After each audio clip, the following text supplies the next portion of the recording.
Hey there, Association Nation. Welcome to the next episode of Saving the Association. I'm one of the hosts, Brett, and this is my co host, Tanner, aka T Love. Boarding for duty. Yeah, we're excited to get into part two of our interview with Jack Sikma, so let's just go ahead and jump right into it. Do it. Is there a current NBA player that when you watch him, like, oh, I see a little bit of myself in that person? Uh, I'm going to use Jokic again, but I was never in as good as he is now. I mean, his skill set is just amazing. But yeah,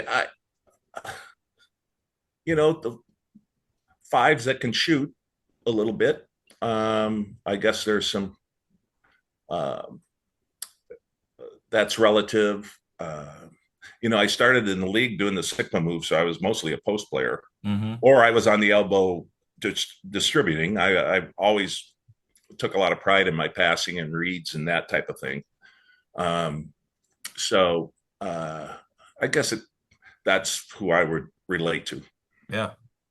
Yeah, And those me guys too. are everywhere now, right? Yeah. Right. No, Brett, that's true. That's true. You've been a fan of sports forever. You detailed how you were a Cubs fan, since you were a kid and you were always active and playing and doing things. Do you have a favorite basketball moment in your life? Again, doesn't have to be NBA, maybe it is, but do you have a favorite like, oh man, I'll never forget this moment while playing basketball? Well, winning the championship on the pro level.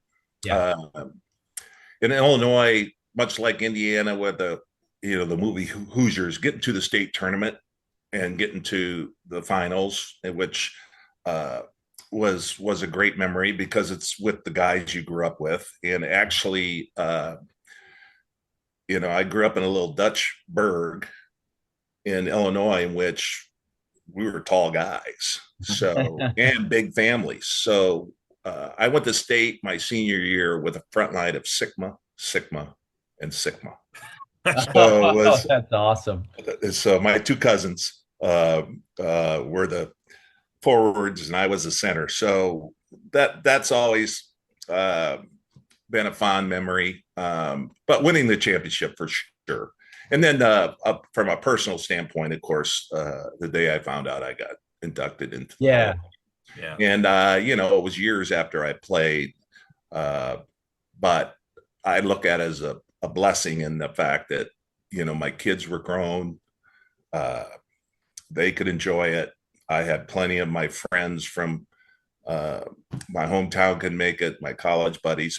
Every segment of my life, I had people in which could share that with. So it was a good thing in the end. That's incredible. Brett Yeah. Brett's probably too modest to tell you he was a state champion in high school as well.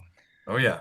Yep. Tanner was too. We were co-champs. Yeah. Yeah. Well, Idaho's not congrats. quite yeah, yeah. Yeah. Idaho's not We don't quite have the the same same as last Illinois. name. Yeah. Yeah. We're But saying Idaho's the Illinois of the West. A lot of people don't say it, but it's becoming popular. Yeah. Yeah. Well, it's getting there, maybe. It's yeah. getting Right. there. So you mentioned, teammates and things like that. Who was your favorite NBA teammate? Did you have a teammate that just stands out above anyone else for a number of different reasons? I uh, Wally Walker's one of my best friends, but as far as teammates enjoyed playing with, Gus Williams was a good friend of mine, funny guy, just a connector. It was sort of like every bus ride that you would have, you'd step on and say, "Okay, who is Gus going after today?" And it's always fun and that kind of thing. But the other thing about it is, I was a good rebounder. A lot of early Sonic success was once we got the ball, we pushed it down the court. And Gus was like the fastest guy in the league, especially with the ball.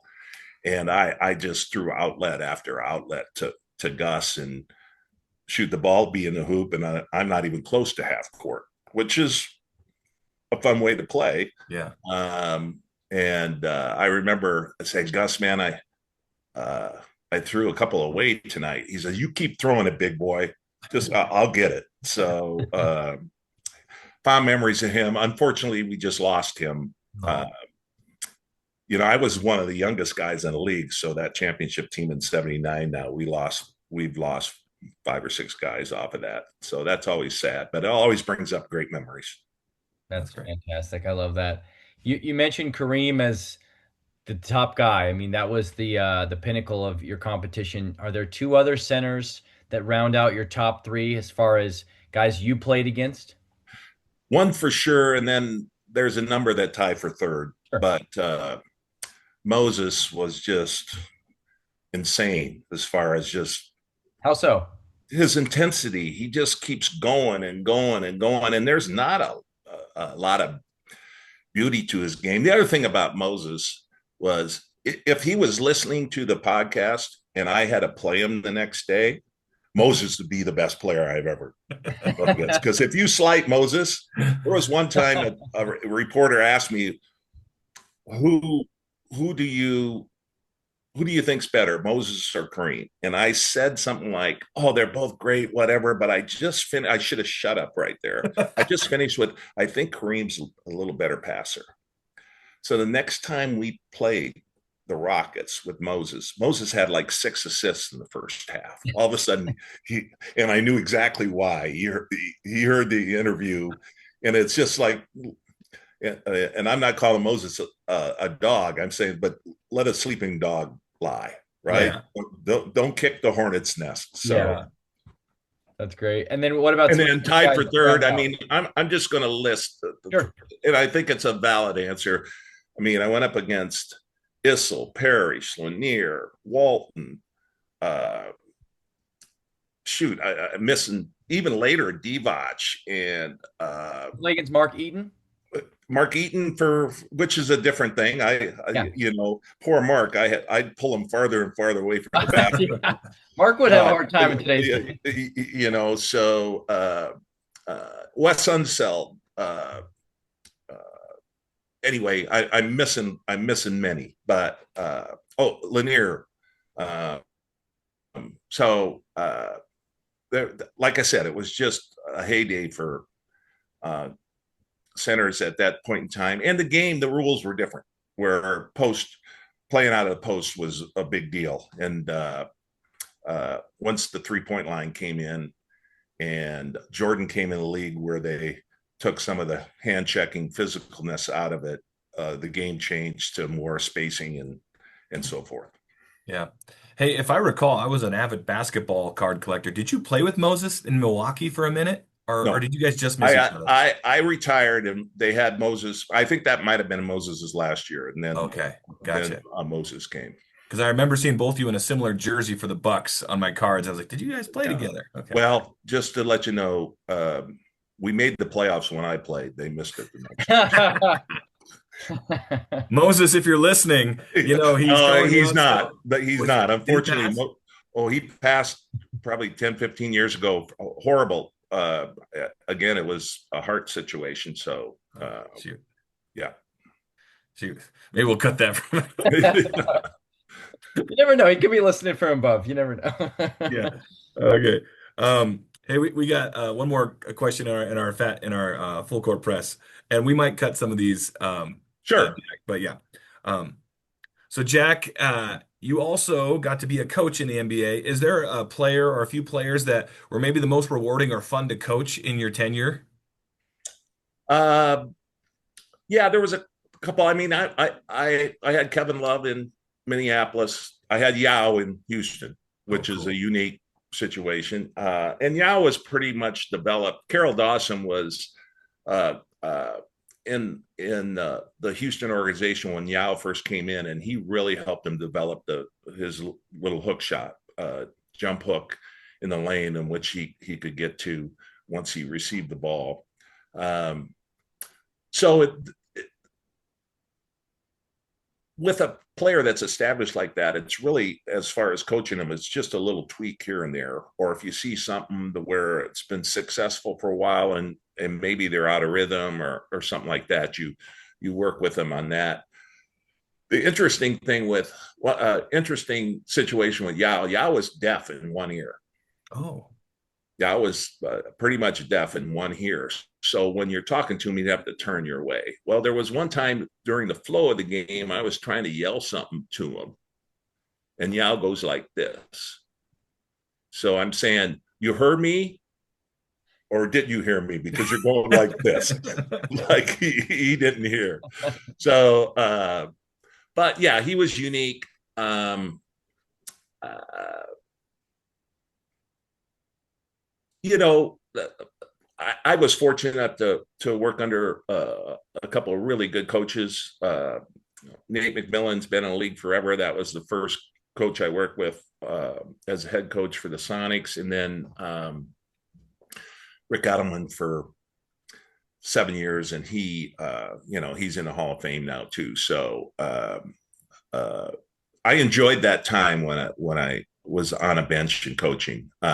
It's not something I want to do anymore. It's travel. It's uh, I don't want to talk how old I am, but there's some wear and tear that goes Yeah. on during that. So yeah, and if you look at the benches nowadays, there's a lot more young guys in their 30s than there ever have been before. Mhm. So Yeah. Yeah. It also feels like there's 30 guys on the bench. There's 2 or 3 rows of coaches. It feels like it's crazy.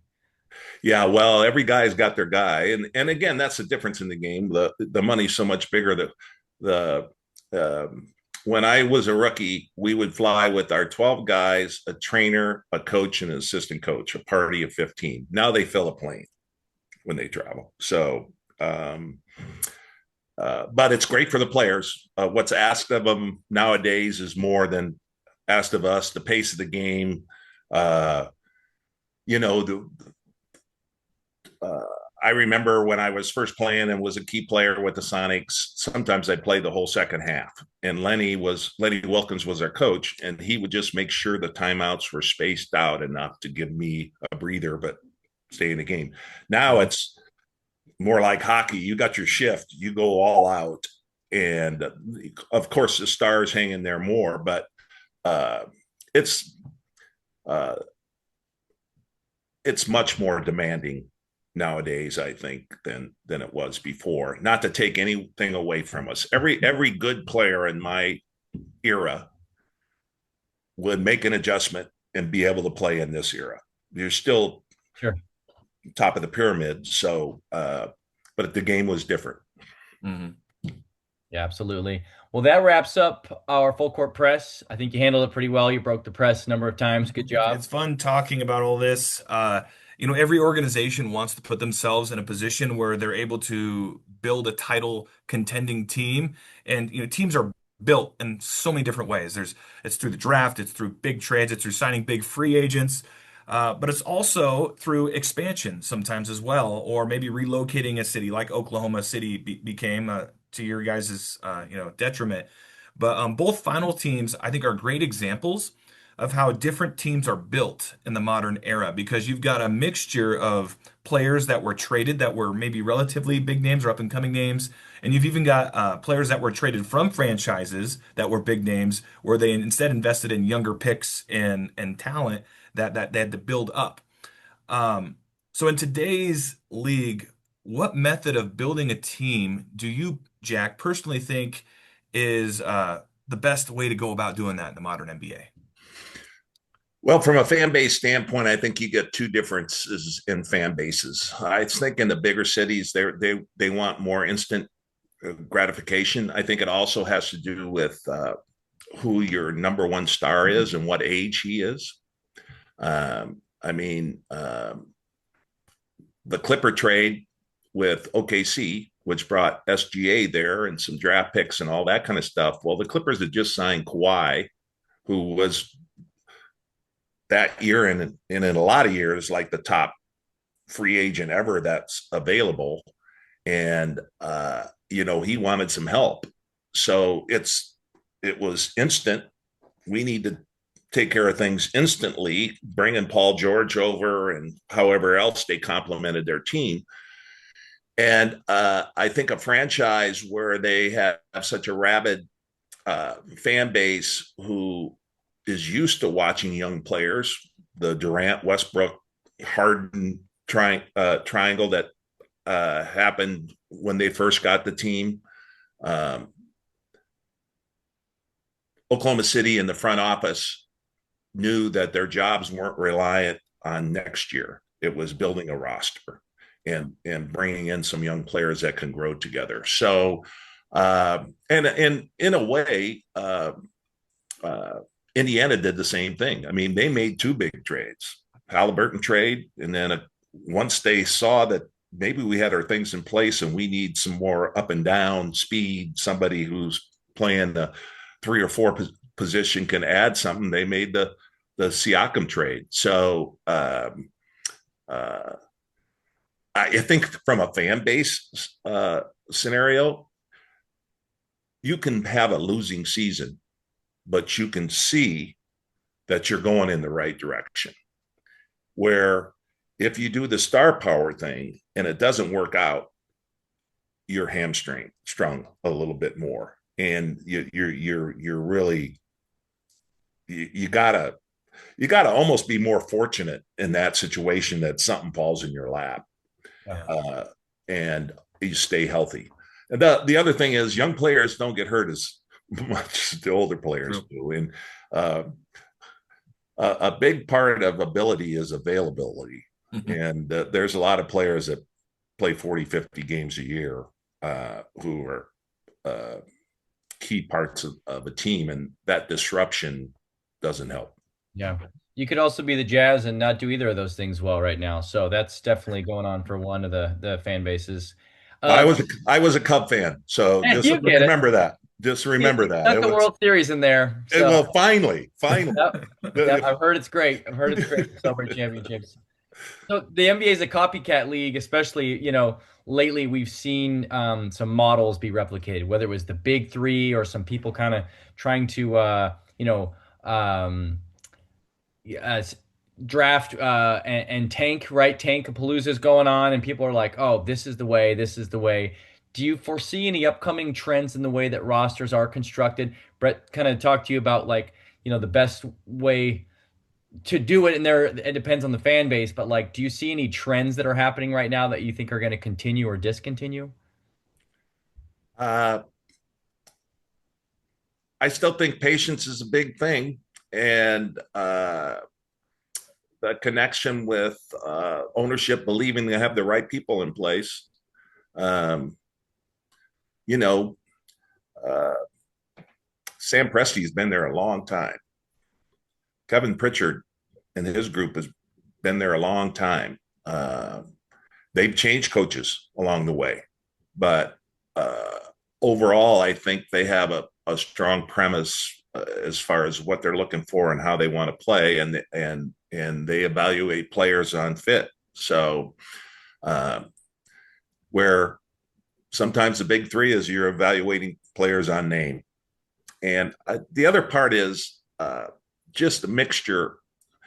Uh, there's only one ball, Mhm. and then how do the group work together? I mean, Miami probably was the most successful when LeBron and Bosh and Wade worked together as far as figuring out a way for them all to work and be effective. But some guys aren't born to be watchers or know how to do the other things. If you need to be ball dominant, you better be really, really, really good. And so those types of things I think are uh, I think the league and teams are realizing that the big three doesn't necessarily work all the time. And again, it depends on who those three are, but uh, there's only one ball. Yeah, I'm glad you said a really critical word, patience. Because when earlier we asked the question, what's the best way to build a team? That would have been my answer is patiently. We have such a what have you done for me lately league. And you look at most of these teams that have won championships in recent years, they've kind of the nucleus of those teams have kind of been together for a few years. Maybe they add one more piece or something like that. But I think the league has given up on players, but also on coaches. It's been crazy to see in this last year how quickly coaches are being fired, or or at least from a fan's perspective, how quick it seems like. Do you think that teams are giving up on players and coaches too quickly these days? I don't know if the issue is too quickly, but there usually there's a lack of alignment from top to through the coach Hmm. as far as how you develop players, who should you play, who that type of thing. So, like in Denver, I think the owner just got sick of the uh, unalignment and said, I'm not going to pick somebody. I'm just get rid of both the guys and Hmm. let's try to get aligned here. Um, uh, and that falls in place. I think the Celtics is a great example of alignment from top to bottom for over the years. It turned into a championship, but I mean they've contended for 4 or 5 years. Yeah. There's some consistency there. Um, I don't know who else you would uh, have some fall in that. Philly's floundered for years back and forth and how they do things. I mean, Yeah. who's the next team James Harden is going to go to, Yeah. right? And I'm not on James; he's a hell of a player and is going to be a Hall of Famer. But and I find it hard that when Kevin Durant came in the league, and again, it was his choice of free agency out of Oklahoma City. Maybe I can see that. But how many teams has he played for? And Yeah. he during his career was considered the best player in the league a number of the years. So um, uh, again, I think from a fan base standpoint, to see people develop, take some time, watch, see you're going on the right direction. Everybody's on the same page. You don't get an article in the paper where there's friction or a fracture or something Mhm. like that. They're going to stay the course, and the ownership is patient enough to stay with it. Yeah, Yeah. alignment is huge. That's true. And sometimes when owners are not aligned with the team and the city, then you get a team moving, right? And that can be devastating. Not only for that local fan base, but I think even just for the dynamic of the league. Like it does bum me out and bummed me out for a lot of years to not see Sonics games, to not even like the memorabilia, the merchandise, the logos, that stuff's cool. It's a part of the fabric of what we like associated the NBA with. And I don't know, I don't want to hit on it too much, but like, you know, what does it feel like as a former member of the Sonics to see Oklahoma City out there? I know you've mentioned what other people think, but I want to hear from you what you think. Are you like, hey, that's part of my alumni, that's part of my legacy, or are you like, is that a completely different entity to you? Uh, it's completely different, and there's no anger in that. Yeah. It's not that. It's different. And again, Oklahoma City didn't steal the franchise. Seattle lost it, which is for a number of reasons. And there's a number of villains that we could, kick the dog at this guy or this whatever. So I uh, I hold nothing against uh, Oklahoma City and their fans, but I'm not rooting for them. And Seattle needs a franchise again. And actually, Seattle's been teased a bit about a franchise. There's always one other event that has to happen. And I can understand they need a new media deal done. They got it done. Celtics have to sell. That helps set a price. It's really we think we're going to expand, but we don't know what it's going to cost. So uh, I guess we use the term many times, patience. That's what it's going to come down to. And Yeah. hopefully, if they do ever decide to expand, that Seattle's near the top of the list, if not top of the list. Yeah, and you kind of beat us to our next question was, in recent years there have been a lot of talk about Seattle. Also, I think Vegas is the other city that's been talked about a lot. What would bringing the Sonics back to Seattle mean for that city, that community? Well, I still think there's a big pent up demand for it. We've lost a for our young people. There's a generation that missed out with growing up with the Sonics, but I don't think that generation is not ready to embrace a new team. Uh, uh, if you were to spend 6 months in Seattle, I recommend you spend April through October, Yes, yes. not October to April. But that's a good time to go out if you're living here to have some activity and so forth. So I think the fan base, and then there's financially, the city has a number of people, particularly young people, that are making good enough money to afford the ticket pricing even now. And Yeah. the hockey team's been successful Hmm. as far as ticket sales. Um, they they're kind of at a crossroads as far as patience and want to see some improvement. Um, I don't think necessarily that the Sonics would have to come out of the gates blazing. We'd be patient with them. So I think it's a good opportunity, and we're like the 12th biggest market in the U.S. So probably I'm sure the biggest market that doesn't have a team in the NBA. So Right. uh, I think if they make the decision and they choose Seattle, I think there's money enough from ownership standpoint and money enough in the town to really support the team. Yeah, and if you add one team, you have to add another, right? To have Right. 132. Do you feel like the league is ready for that? Talent-wise, obviously there's financial implications where, the Celtics just sold for nearly $6 billion. And so if this is projected to be around $4 to $5 billion for a new franchise to come in, that's great initially for the rest of the owners to get a nice two, three, $400 million kick. But now they're splitting revenue two times more with two new franchises. So both, let's start A with talent. Do you feel like the league's in a place to distribute competitive talent there? And B, financially, is this a good move for the league to expand?